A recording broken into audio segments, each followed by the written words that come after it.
printing, but now I want us to concentrate on what are the materials and tools that you require that you should have when you are doing stencil printing. These materials and tools are very important. Number one, you need to have the stencil itself, and this stencil can be made from a paper, preferably a cardboard, which is hard and also cheap to get.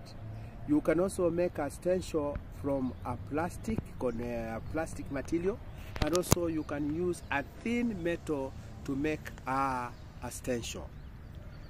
Material or tool number two, you also need ink or paint. Now, you can improvise ink using the local materials. For example, you can crush the leaves. You can also use the charcoal, the normal charcoal we use. You can also do what? You can also crush the flowers and mix them with water to come up with the ink. If you are in this kind of environment, urban area environment, you can still buy the normal ink which is normally bought in the shops, and then help you to do this stencil printing. The other material is you also need an application tool. Now, as far as the application tool is concerned, you can use a toothbrush. Toothbrush is very good. You can also use a sponge. A sponge is very convenient. You can also use a piece of cloth, very convenient. You can also use a piece of cotton, which is also very convenient.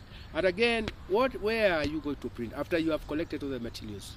Where are you going to print on? You need what we call printing service. Now, you can print on so many services. Examples are like you can print on a paper, you can print on fabric, you can print on a wall, you can print on your body, you can print on a piece of, you can print on your skin, and there are so many places that you can print on. Then the other one, lastly, it is very important, boys and girls, the motif can be printed on, I've just finished saying you can print on cloth, you can print on your hand, you can print on a wall, etc., etc. And then it is very important to know that the stencil used should be strong, and that it should not, the stencil used must be very strong, and please make sure that it does not absorb ink, because if it absorbs ink, it is going to spoil your printing. Then number two, when paint or ink is applied through the design, this is very important to listen. When paint or ink is applied through the stencil, you create what is known as a positive image. And likewise, when ink is applied around the cutout, you produce what we call negative image. And then remember, boys and girls, ink or paint can also be applied using what we call dabbing technique. Dabbing technique is a printing technique that involves applying paint or ink onto a surface using the corners, the corners of a sponge or a piece of towel.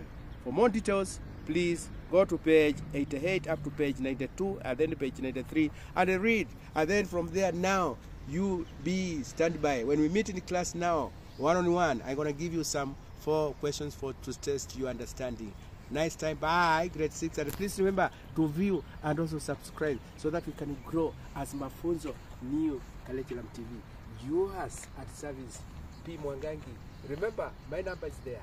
Goodbye. Bye-bye. 7 minutes. 6.